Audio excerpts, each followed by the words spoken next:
Shalom saudaraku yang kekasih, kita bersyukur kita boleh bertemu lagi di mana kita boleh ada hari ini, di mana kita mau memberikan waktu kita buat Tuhan. Mungkin saudara tadi pagi sudah beribadah dan hari ini saudara datang kembali untuk bersekutu, untuk membawa doa-doa saudara kepada Tuhan, untuk merenungkan firman Tuhan siang dan malam. Maka saya percaya saudara akan semakin kuat di dalam Tuhan. Kita mau serahkan hidup kita ke dalam tangan Tuhan. Sebab hidup ini kita mau lakukan hanya untuk menyenangkan hati Tuhan. Terima kasih Tuhan.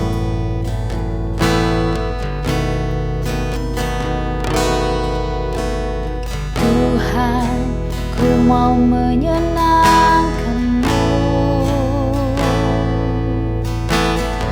Tuhan, bentuklah hati ini jadi bejana untuk hormat-Mu, cemerlang bagai emas murni. Tuhan, ku serahkan, Tuhan, ku serahkan hatiku. Semua ku berikan padamu. Kuduskan hingga tulus selalu, agar aku menyenangkan-Mu.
Hanya itu kerinduanku,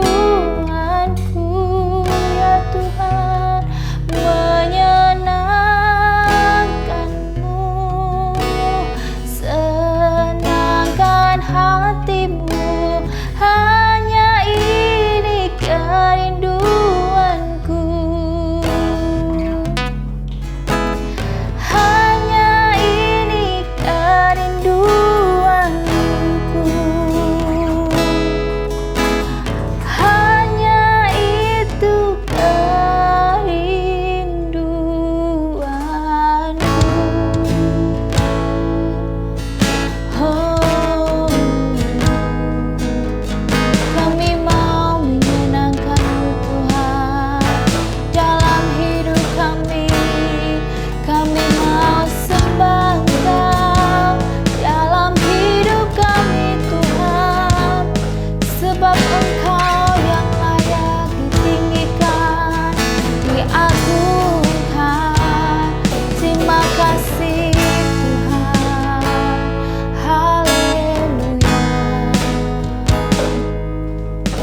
Menyenangkan-Mu, senangkan-Mu, hanya ini yang kami rindukan.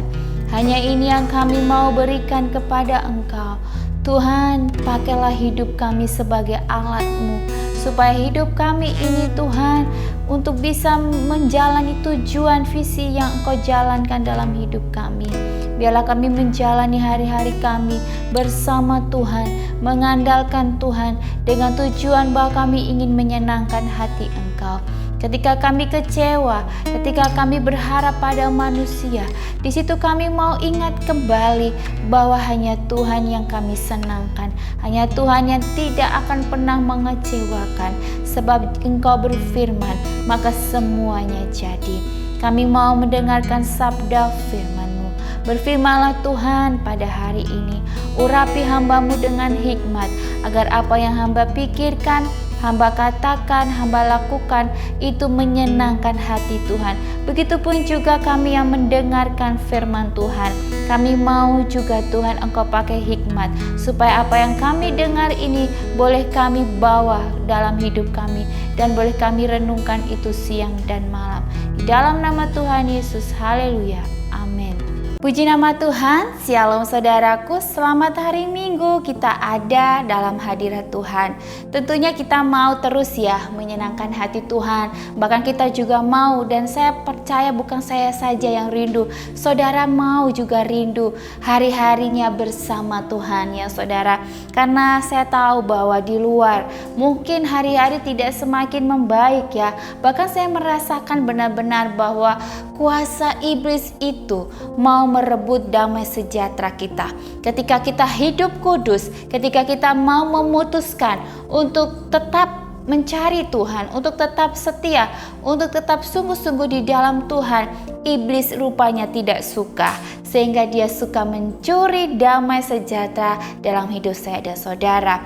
Untuk itu saudara harus ya setiap hari baca firman Tuhan, berdoa, bukan cuma sekedar baca dan menghafalkan, tetapi merenungkan firman itu siang dan malam, supaya Tuhan kasih kekuatan serta hikmatnya buat saudara, supaya kuasa iblis, kuasa apapun di dunia yang membuat atau mencuri damai sejahtera, kita tidak goyah, karena kita punya Tuhan yang sudah setiap hari, setiap menit, setiap detik kita bawa. Mari kita mau baca bersama-sama di Mazmur 51 ayat 12-19.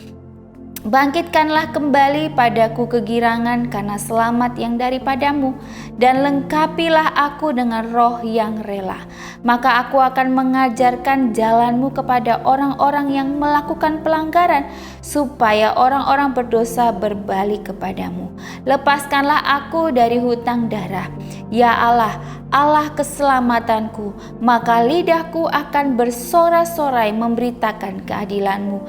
Ya Tuhan, bukalah bibirku supaya mulutku memberitakan puji-pujian kepadamu, sebab Engkau tidak berkenan kepada korban sembelihan. Sekiranya ku persembahkan korban bakaran, Engkau tidak menyukainya. Korban sembelihan kepada Allah ialah jiwa yang hancur, hati yang patah dan remuk. Tidak akan kupandang hina ya Allah. Lakukanlah kebaikan kepada Sion menurut kerelaan hati-Mu, bangunkanlah tembok-tembok Yerusalem. Maka Engkau akan berkenan kepada korban yang benar, korban bakaran dan korban yang terbakar seluruhnya. Maka orang akan mengorbankan lembu jantan di atas mezbah-Mu. Amin. Di pengantar Mazmur 51 berbunyi, Mazmur karangan Daud setelah ia ditegur oleh Nabi Nathan karena berbuat zina dengan Batseba.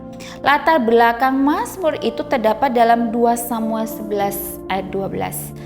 Yang berbunyi, ketika Daud menolak mengakui kedua dosanya, dia membunuh Uria dan berzina dengan Batseba selama hampir 1 tahun. Allah kemudian mengutus Nabi Nathan untuk menghadapinya. Setelah bertobat dari dosanya, banyak ahli Alkitab meyakini bahwa Daud menulis Mazmur 32 dan 51. Sejumlah ahli menambahkan Mazmur 86 juga. Mazmur 51 adalah salah satu dari 7 Mazmur penyesalan, termasuk Mazmur 6, 32, 38, 102, 130 sampai 143. Jenis Mazmur itu disebut demikian karena penulisnya yang berduka dan menyesal, yaitu mengakui dosa-dosanya dan berpaling kepada Allah dan memohon belas kasihan dan pengampunan Allah. Mazmur 51 telah menjadi contoh doa bagi orang-orang percaya masa kini yang memohon pengampunan Allah atas dosa-dosa kita. Amin. Allah senang menggunakan aspek-aspek hidup kita yang remuk dan hancur untuk menciptakan sesuatu yang baru dan indah. Bahkan Raja Daud membutuhkan pertolongan Allah untuk memperbaiki kehancuran hidup yang disebabkan oleh tindakannya yang berdosa. Ya, bahkan Mazmur 51 ditulis setelah Daud mengakui telah menyalahgunakan kekuasaannya sebagai raja untuk mengambil istri orang lain dan mengatur pembunuhan suami perempuan tersebut. Di dalamnya Daud mempersembahkan hatinya yang sebenarnya yang sedang patah dan remuk ya. Bagaimana saudara perasaan saudara ketika saudara sudah melakukan berdosa, sudah berzinah, bahkan punya rencana untuk membunuh ya, bahkan sudah membunuh. Bagaimana perasaan saudara ya? Mungkin saudara tidak sampai seperti itu, tetapi mungkin dalam rumah tangga saudara membohongi istri saudara, membohongi suami saudara, membohongi anak saudara, membohongi rekan kerja saudara, bahkan saudara sendiri ya tidak bisa memberikan hidupnya untuk melakukan hal yang menyenangkan hati Tuhan.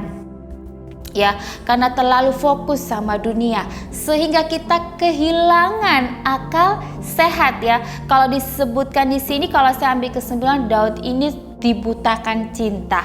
Sehingga ya kalau orang sudah buta cinta itu kalau dinasehati nggak mau dengerin ya, kan lagi falling in love ya, dikasih tahu nggak mau dengerin ya, akhirnya semaunya, seenaknya dia, senafsunya dia. Jadi keinginan dagingnya ya yang membuat dia menjadi jatuh ke dalam dosa. Ketika orang yang jatuh ke dalam dosa pasti ada rasa bersalah, rasa penyesalan yang pastinya. Orang yang menyesal karena dosa. Ya, akhirnya dia datang kepada Tuhan dengan hati yang patah dan remuk. Maka itu ya Daud di sini datang dengan memohon belas kasihnya ya, dengan agar Allah memperbaharui batinnya. Bahkan Daud harus terlebih dahulu membawa hatinya yang hancur kepada Tuhan. Itulah ungkapan rasa duka sekaligus kepercayaan Daud. Bahkan Daud menyerahkan hatinya kepada Allah yang setia dan pengampun, yang dengan penuh kasih mengambil apa yang telah remuk redam dan mengubah menjadi sesuatu yang indah. Saudara punya masalah, saudara punya dosa.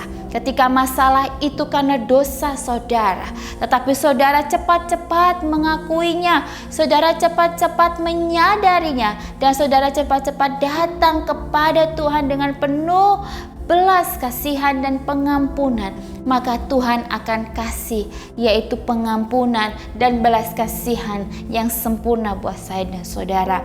Untuk itu jangan pernah malu mengakui kesalahan ya. Saya pernah mendengar ada seorang yang sudah melakukan kesalahan dan dosa, dia memutuskan dirinya malu karena ke gereja karena sudah melakukan banyak dosa dan kesalahan. Saudara, bukan hal yang tepat untuk saudara undur daripada Tuhan, tetapi harusnya justru saudara itu setia kepada Tuhan, setia dalam mengikuti rencana Tuhan. Ketika saya dan saudara setia mengakui dosa, tidak ada yang perlu kita takutkan dan tidak ada yang perlu kita malu dalam hidup ini. Justru kita perlu kita ngaku ke hadapan Tuhan. Pengakuan kepada Tuhan itu yang Tuhan nantikan ya, mengaku dengan penuh kerendahan hati, dengan hati yang jujur, yang cinta kepada Tuhan. Saudara mau ketika remuk dan patah hati seperti Daud, kita mau datang kepada Tuhan. Mungkin kita tidak melakukan dosa, kita sudah melakukan kebaikan ya, tetapi manusia itu penuh dengan dosa dan salah. Mungkin saja ada dosa-dosa kita di masa lalu yang membuat kita harus menerimanya sekarang. Untuk itu jangan pernah menyalahin Tuhan, tetapi mengakui di hadapan Tuhan. Ketika engkau remuk dan patah hatimu, akui bahwa Tuhan, saya banyak sekali dosa dan kesalahan. Orang yang selalu mengingat akan kesalahannya, mungkin dia tidak tahu, tetapi dia selalu minta ampun kepada Tuhan, maka orang itu penuh dengan kerendahan hati. Berdoa datang kepada Tuhan bukan dengan kesombongan, keangkuhan bahwa saya ini hebat, saya ini mampu, tetapi karena kerendahan hati saudara, buah saudara ini tanpa Tuhan tidak akan mampu menjalani hari-hari. Untuk itu saudara, kita mau datang kepada alamat yang tepat. Ketika kita remuk dan patah hati, kita mau datang kepada Juru Selamat kita yang memberikan penghiburan dan kekuatan. Mari kita mau berdoa. Terima kasih Tuhan, Engkau mengajarkan kami untuk mengingat kepada Engkau dalam setiap perjalanan hidup kami. Kami tahu kami banyak salah dan dosa. Untuk itu Tuhan, ampuni dosa kami. Tuhan, sucikan dan layakkan kami sehingga kami boleh hidup menyenangkan hati Engkau saja. Ampuni dosa dan kesalahan kami. Ampuni kami Tuhan. Kami mau berbuat lebih lebat di hadapan Tuhan. Kami mau bertumbuh menjadi pribadi yang tidak egois, yang tidak sombong, tetapi kami mau bertumbuh Tuhan menjadi pribadi yang rendah hati, yang mengasihi akan Engkau, yang menyenangkan Engkau setiap hari. Terima kasih Bapa, dalam nama Tuhan Yesus. Haleluya. Amin. Puji nama Tuhan. Shalom.